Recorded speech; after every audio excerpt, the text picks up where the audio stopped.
and welcome to today's webinar. Now, in the last 2 weeks, it's all been about global investing, investing in offshore stocks, offshore ETFs, all of that kind of thing. And today we are going to be chatting with the team at Financial Mail to talk a little bit about how global events, things that are happening in global markets, how they impact our portfolios and our market here in South Africa. So let me introduce the dream team to you. I'm going to start with Julieta Televi. She's the money and investing editor at Financial Mail.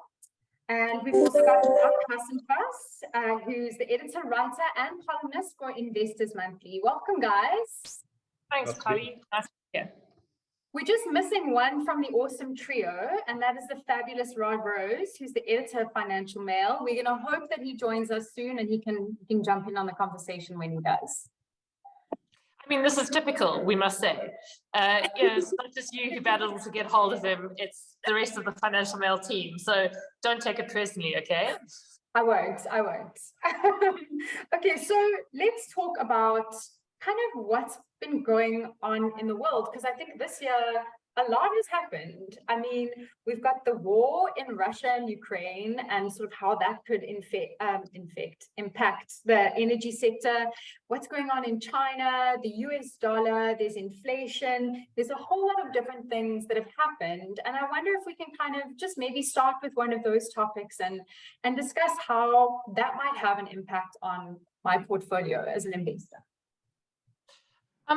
Okay, well, I'm happy to start, Carly. I mean, I think, you've mentioned some key issues, but probably the biggest issue is inflation, because that has had a concomitant impact on interest rates. And that's kind of the single most important thing for equity investors is, the last 15 or, actually since the global financial crisis, we've enjoyed spectacularly low interest rates, which means that anyone looking for any kind of yield or return would rather put their money into equities. They don't want to put their money in cash because you get a negative return. So, if you were a European investor with money in the bank, you'd get kind of nothing for it. Okay. Similarly in the States, just about.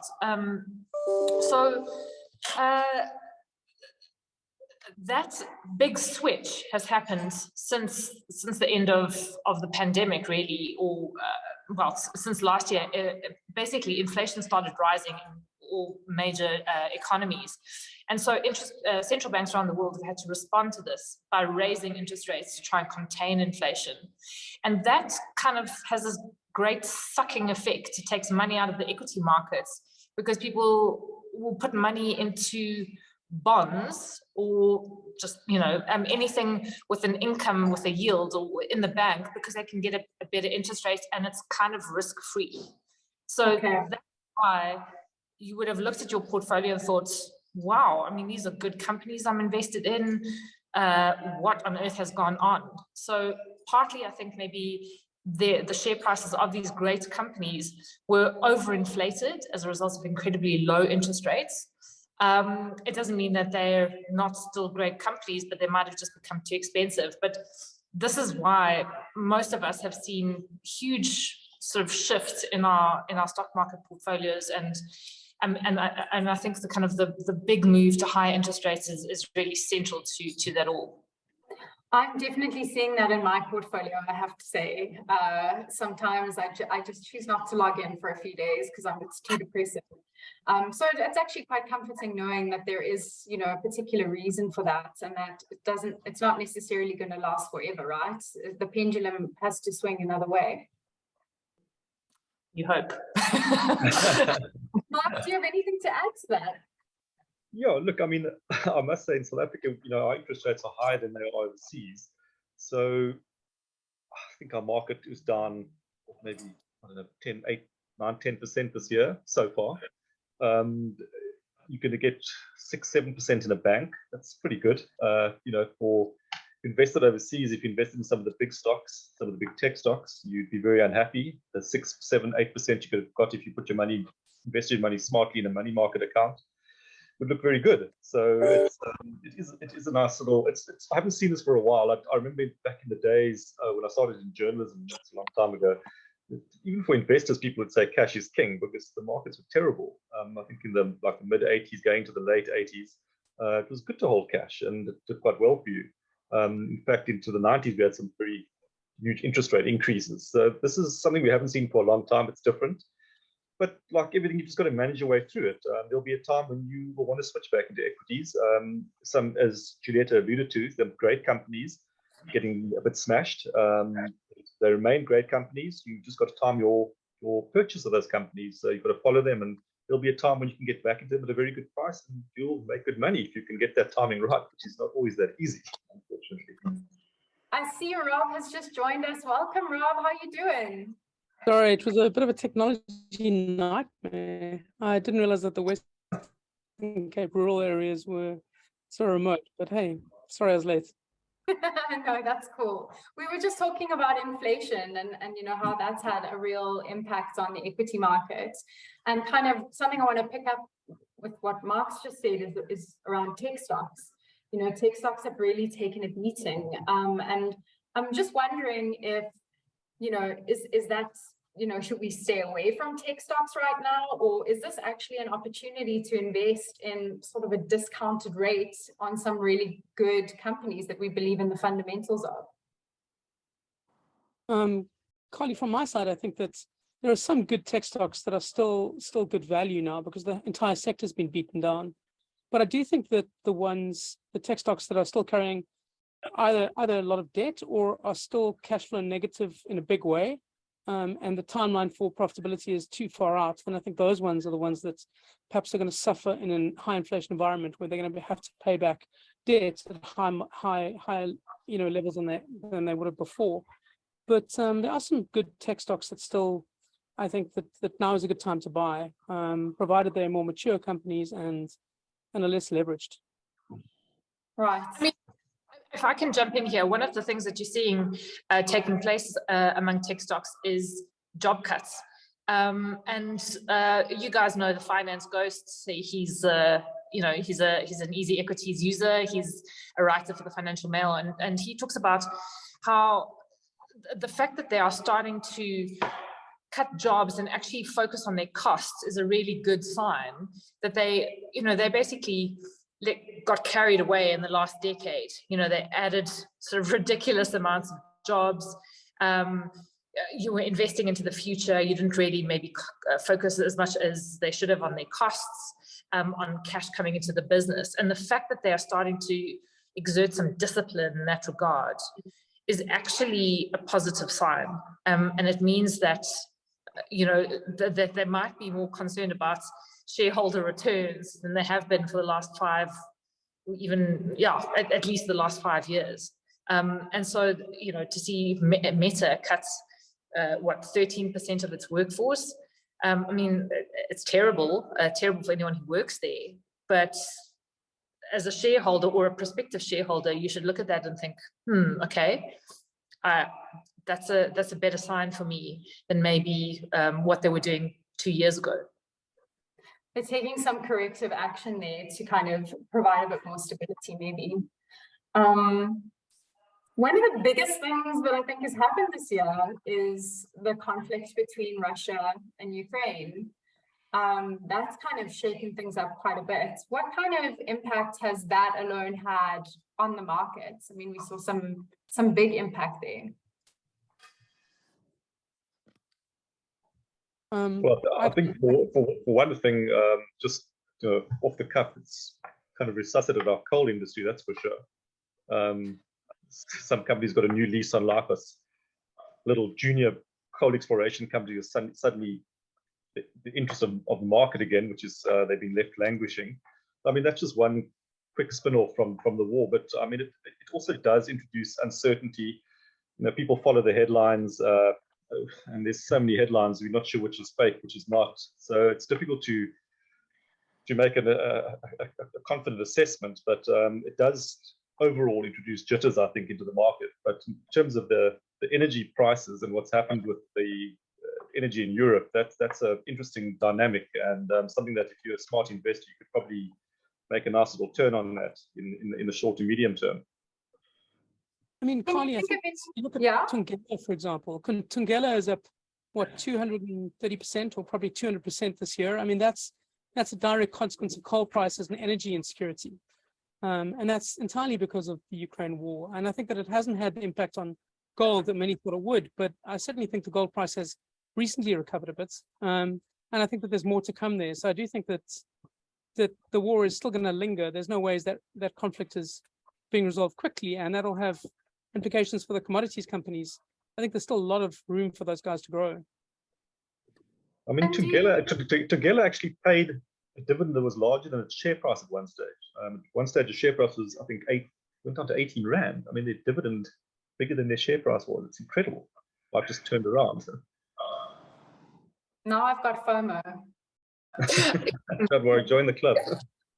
Yeah, but you know, you've seen what's happened to Tungela shares in the last couple of weeks. I mean, they're down about 35% actually since their peaks. And that, I think, reflects a bit of uncertainty as to what is going to happen to coal prices down the line, because you could say Tungela's on a massive dividend yield. I mean, an astounding dividend yield, given that it paid out 60 Rand a share and may pay out, you know, if we extrapolate that to the half year, say it pays out 30 Rand a share, if that's what it announces in its December year end. It puts it, I think, someone worked out a dividend yield of about 30%. Is that possible? I mean, those are crazy numbers, but that's historic. And so, you know, if the coal price normalizes, if Russia and Ukraine start talks, you know, if gas is supplied to Europe from Russian pipes and Russian fields, that's going to have, I think, a fairly dramatic impact on the coal price.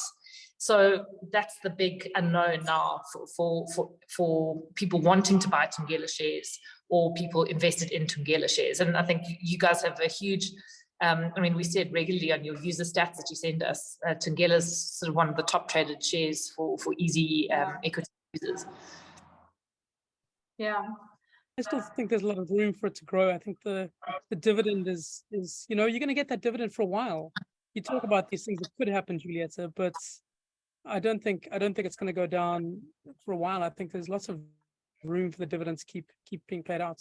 So I think at the moment, Tungela is still a good bet. It's lost 35%, but you know, it's still up 200, so it's still not a bad bet.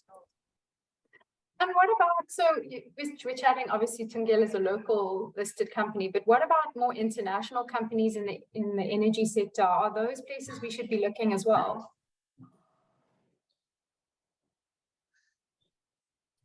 Sorry, carry on, Jim. Ching chong cha for it. Okay, well, you know, the big guns of energy companies like the Exxon Mobils, BP, Chevron have had an astounding year, and that is partly as a result of you know, just oil prices doing spectacularly well for them. Warren Buffett is a big buyer in Chevron, I think it is. And they've done incredibly well out of that. It's become a huge part of the Berkshire Hathaway portfolio as a result of its share price increase. So there are a lot of energy companies to consider. I mean, those are the fossil fuel companies, but there's others. You know, there's like I think it's a Spanish company called Iberdrola, which is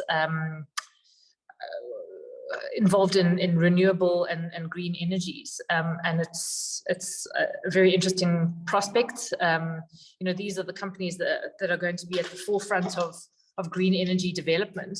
And they certainly are worth looking at, because, you know, one of the other things that has marked the last year is this huge transition away from fossil fuels, you know, to green energies. I mean, you see COP27 is taking place at the moment. We know that there's a lot of greenwashing about, but there's an imperative to use green energy in all countries. And so there's quite a few big international companies that are involved in that space. Yeah.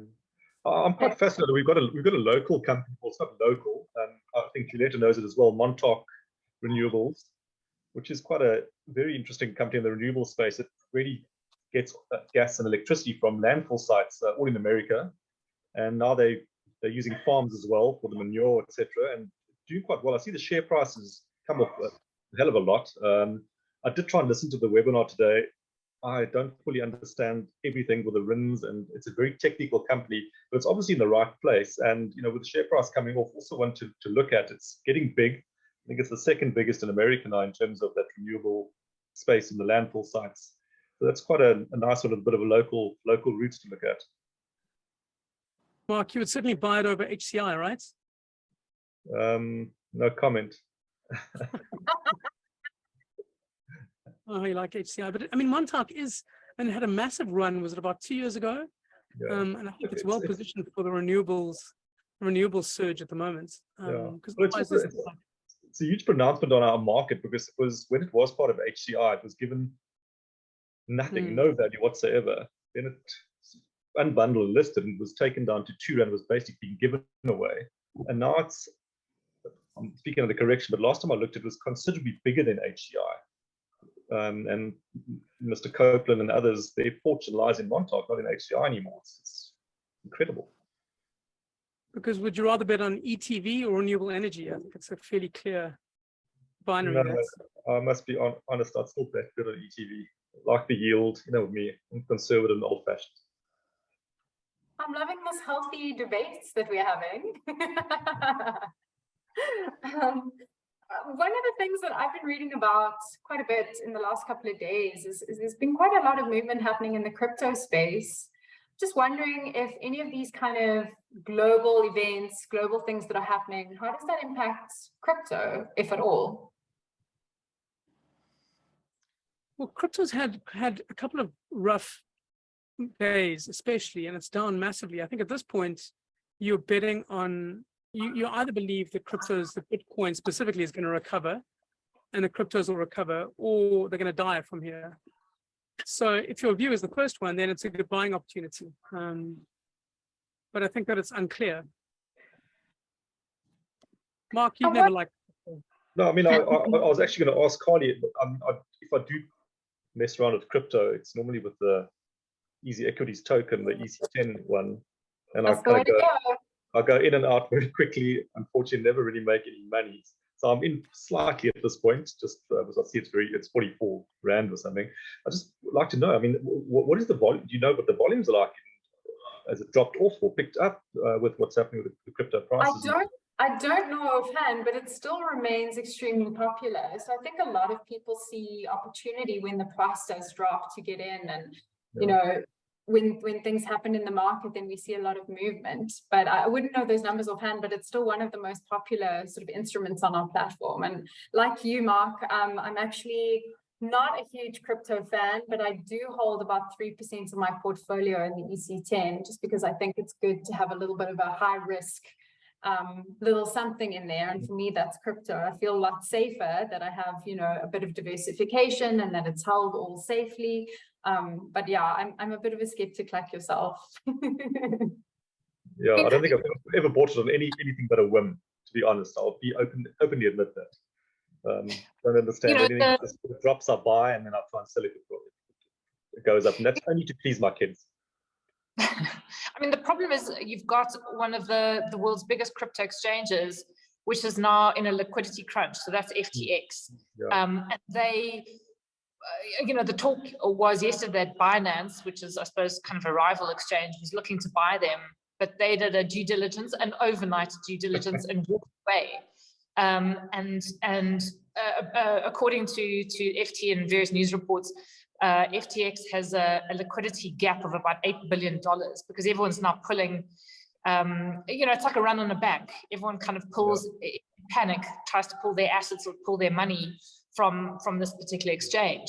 So, I mean, that's probably the end of it. And then you're going to get contagion, because it's kind of, when you sell, contagion is also when you sell one asset to try and redeem your losses on something else, if you've got a margin call, if you have a leveraged position. And so that kind of, it's like dropping a big rock into a pond, and those ripples sort of move out. So I think the crypto space is going to be very volatile.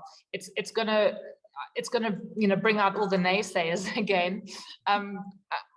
I just don't understand crypto enough to even naysay it. But I think the sector is going to go through some.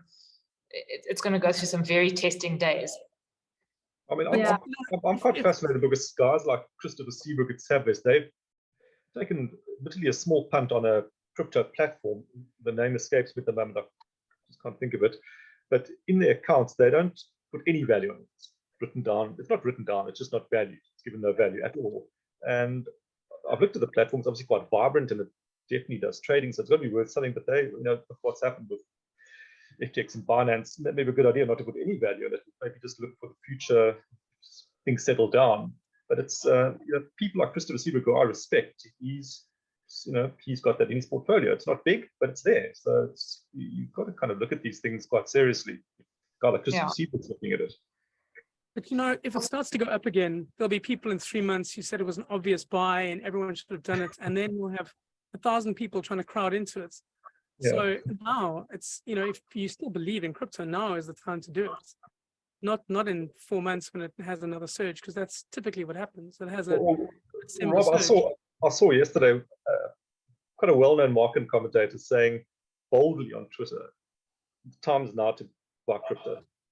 And within 20 minutes, it had dropped again, and it's bombarded. So you've got to be careful of these things. It's there's no underpin. I mean, I couldn't say it's going to go up because of this reason. I'm just guessing it's going to bounce. So it's kind of binary. It's terrible. It's an emotional roller coaster. That's what crypto is. Speaking of emotional roller coasters, I have to mention here that the US inflation rate has just come out, and it is lower than expected for the first time in months. And that's a good thing for the stock market, or should be theoretically, because it means that people are going to be less, there'll be fewer expectations that the US Federal Reserve is going to raise interest rates to the extent that they were going to. And so you might see a bit of a market rally. So that's quite a big marker in the sand, the fact that US inflation has dropped to 7.7%, where it's been above 8% for months and months. And so that's just something to pay attention to. Where did that come out, Julieta? Like about an hour ago, right? Yeah, shortly, actually, maybe when we started talking. And I'm desperate to look at the market, but I'm too scared. I was going to put my camera off, but I wonder what it's done. It must have done something to the market already, surely. Yeah, I mean, the gold price is up 1.6%, platinum 4.1%, palladium. I think it's going to have a good impact on commodities. But the actual indices, I don't know to what extent they have yet reacted, because the US market still doesn't look fabulous. But you're right. I mean, it should definitely have an upward impact on stocks, just like China ending zero COVID. I mean, that's another factor that I think pushed the market up. Yeah, let's talk about the US dollar and China. What's going on there, and how does that impact, what's happening with stocks here in South Africa, or stocks that we might have in our portfolio? There's a little company called Naspers and Process, right, that has a little exposure to China, and I think that's been coming down for ages. And I think every single analyst in the world has been calling it a buy, 30% above where it currently is. And so I think now the potential target prices for Naspers and Process are massive. But it does depend upon what China does with zero COVID and how relaxed it is. And I think the fear was that when Xi Jinping came in, it would be quite an autocratic, inward-looking regime that didn't really care about the market. So that was seen as quite a negative. But ending zero COVID, I think, would be a really good move for the market. So perhaps that's not going to be quite the dictatorial regime that people thought. Maybe Xi Jinping really does care about business and making sure the economy competes. But I suppose it could go either way, right? I mean, I've been reading comments where global asset managers are saying they just don't know what to do about China, because if you had sort of what you would call a market neutral portfolio, say you have a global portfolio and you structure it according to the size of world economies, you would probably put about 15% into China, because given the size of China's economy. But you don't know if there's going to be some sort of chaotic ending to their pandemic approach rather than a managed ending. You don't know if China's going to invade Taiwan, in which case you don't know if there's going to be US regulations against Chinese stocks.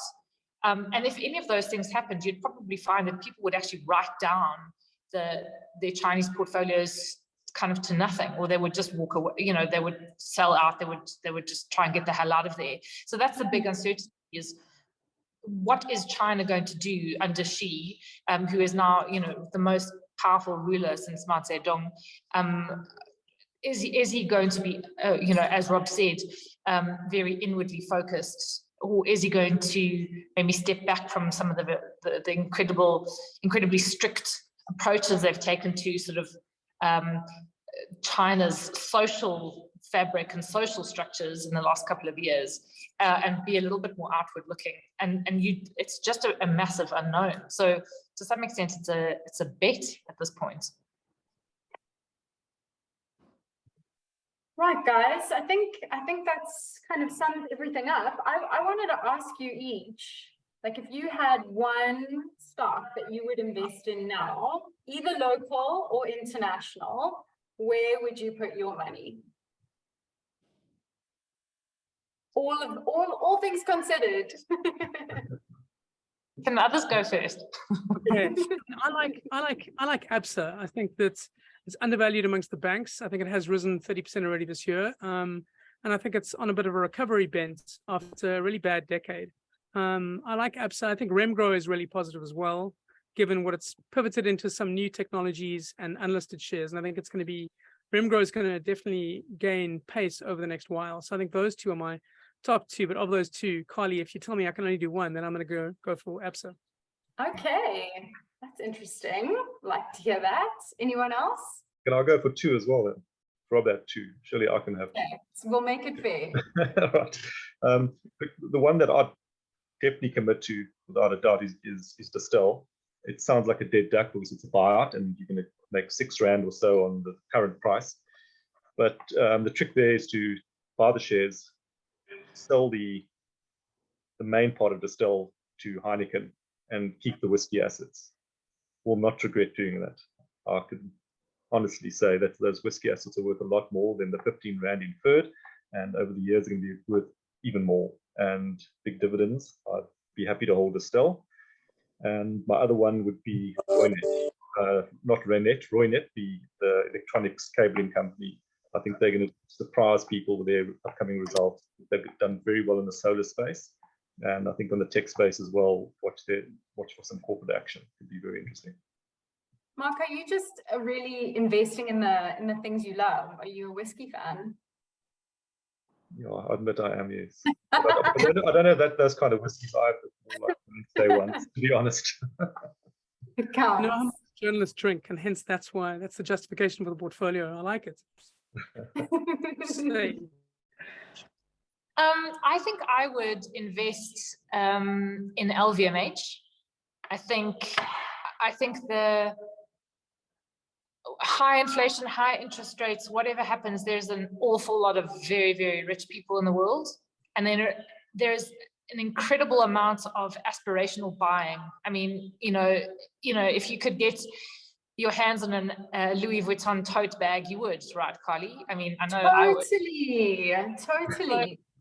So, and the fact is that LVMH has an unbelievable spread of brands. It's got, and it's, you've got the high-end haute couture, you've got, I suppose, Tiffany, which they bought you. But so, you've got a very expensive way into luxury goods. You've got a cheaper way into luxury good. Okay, not bags. I mean, hell, bags are damn expensive. But sunglasses, perfume, lipsticks, makeup. I think these things are going to continue to attract aspirational buying. And okay, over the past 5 years, LVMH is actually up 171%.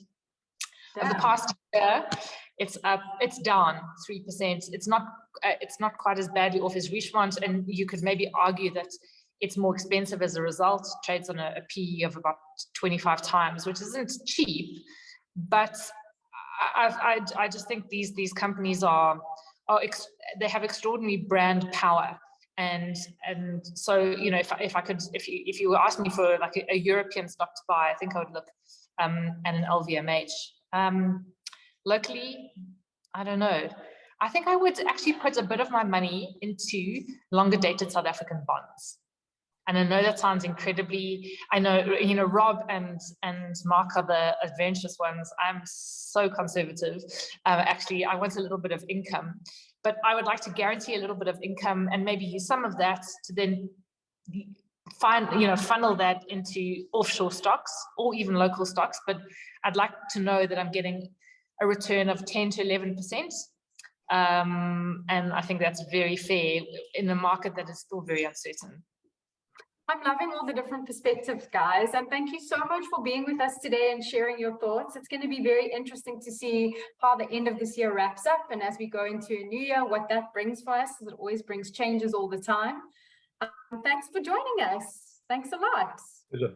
Thanks for having us. Cheers. Bye-bye. Cheers. Cheers, everyone. So